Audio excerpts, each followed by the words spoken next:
Salam sejahtera bagi kita semua. Apa kabar di hari ini? Diharapkan kalian semua dalam keadaan sehat-sehat dan diberkati Tuhan. Dan untuk pelajaran kita pada hari ini, kita akan lanjutkan materi kita di bab 5. Sekarang kita berada di bab 5, itu menghargai lingkungan dan budaya lokal. Tapi sebelum lanjut, jangan lupa di like, subscribe, dan komen channel ini.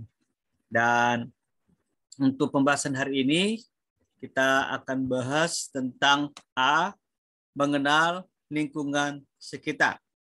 Kita akan bahas tentang mengenal lingkungan sekitar. Setiap daerah memiliki kelebihannya masing-masing, baik secara alam maupun budaya, sebagai bagian dari keragaman budaya Indonesia.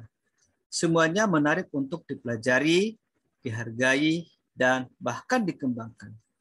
Hal tersebut dapat kalian mulai dari mensyukuri dan menghargai segala yang ada di lingkungan terdekat sendiri.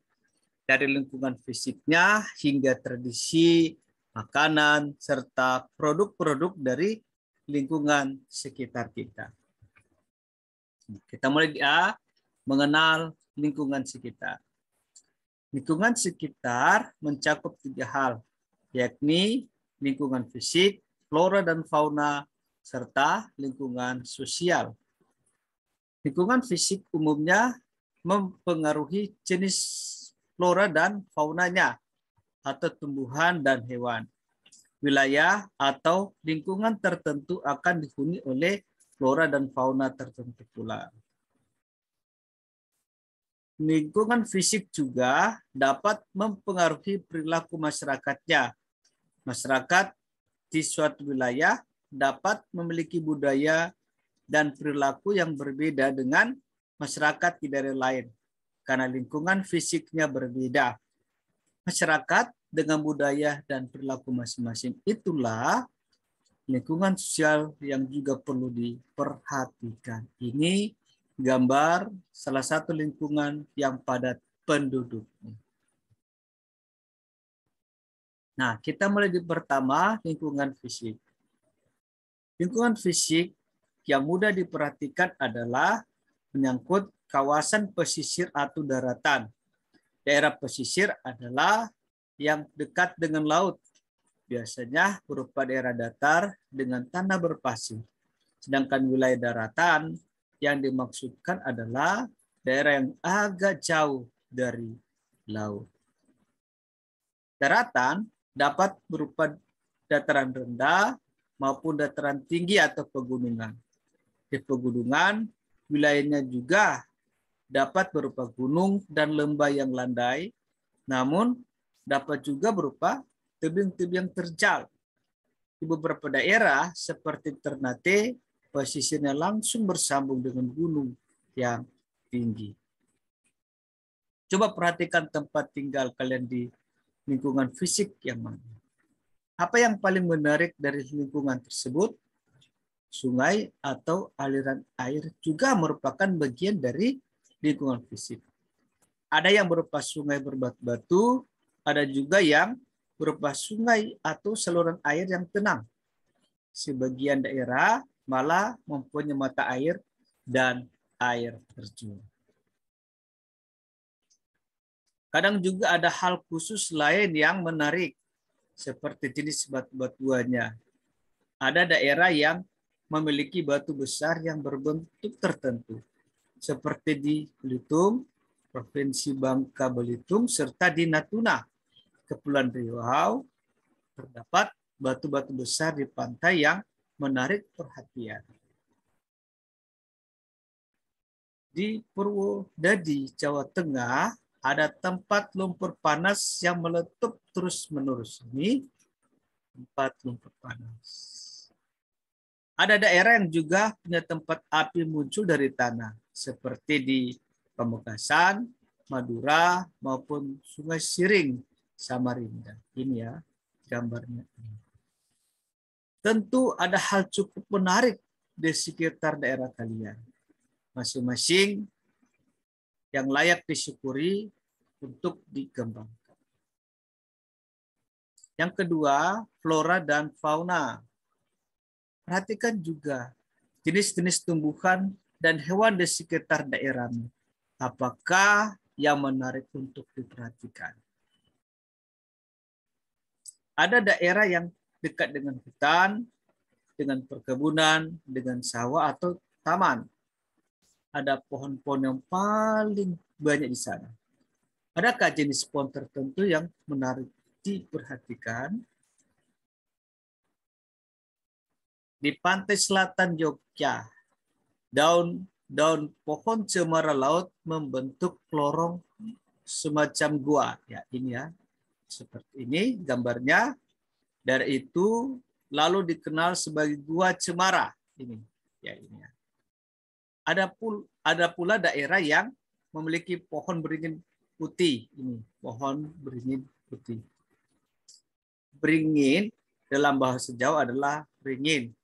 Maka dari itu disebut beringin putih. Tentu ada yang unik di setiap daerah. Jenis bunga di berbagai daerah bisa berbeda-beda. Ada daerah yang banyak bunga flamboyannya. Ada daerah yang subur saat ditanami bunga bougainville. Ada desa yang mengembangkan kebun mawar. Setiap jenis bunga itu dapat memberi keunikan pada masing-masing daerah. Ini gambar flamboyan, ini bougainville, dan ini bunga mawar. Jenis-jenis hewan juga dapat menjadi ciri satu daerah.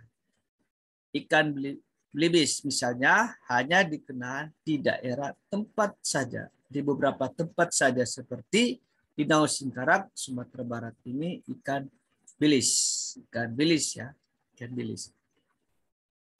Ikan pesut menjadi ciri khas Sungai Mahakam, ini kan pesut. Jadi ciri khas Sungai Mahakam Kalimantan Timur. Jalak putih ada di Bali, ini ya, jalak putih. Lalu di beberapa tempat ada serangga kas, ini serangga kumbang. Di Reba Timurun, Sulawesi Selatan terkenal dengan kupu-kupunya. Ini ya gambar kupu-kupu. Bukan hanya hewan langka yang perlu diperhatikan. Hewan yang dianggap biasa saja juga dapat menjadi keunikan daerah sekitar. Nah ini, contoh kerbau mungkin dianggap ternak biasa saja di satu daerah. Namun kegiatan naik kerbau atau memandikan kerbau di sungai dapat menjadi kegiatan menarik buat warga lainnya. Melestarikan flora dan fauna khas masing-masing akan meningkatkan daya tarik lingkungan kalian masing-masing. Yang ketiga, lingkungan sosial. Lingkungan sosial terdiri dari masyarakat dan lingkungan tempat tinggalnya. Ada masyarakat yang kuat mengikuti adat tertentu serta memiliki toko yang kuat pula. Ada masyarakat yang tidak menganut adat khusus. Kegiatan bersama masyarakat yang ini bukan merupakan adat, melainkan kegiatan bersama lain. Lingkungan tempat tinggal antar daerah juga dapat berbeda. Perhatikanlah lebih cermat. Apa yang beda dengan lingkungan tempat tinggal kalian dengan lingkungan di daerah lainnya? Sekarang banyak kampung dan desa mengembangkan keunikan masing-masing. Ini ya, ini ada kampung warna-warni, ini kampung warna-warni dan juga ada kampung lampion dan lain-lain. Ada juga hal khusus yang terkait dengan kegiatan warganya. Misalkan kampung hidroponik. Ini kampung hidroponik karena banyak warga di situ yang menanam sayur secara hidroponik. Kedua ada kampung lele. Kampung lele itu berarti karena banyak warganya yang beternak ikan lele. Yang ketiga ini ada kampung batik. Tentunya banyak warganya mengembangkan usaha batik.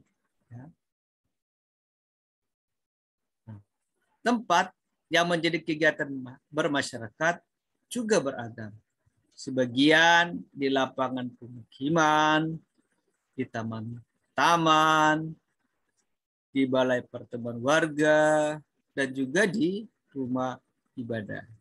Bagaimana di tempat tinggal kalian masing-masing? Terima kasih. Demikianlah materi kita telah selesai. Tetap semangat belajar. Tuhan memberkati kita semua.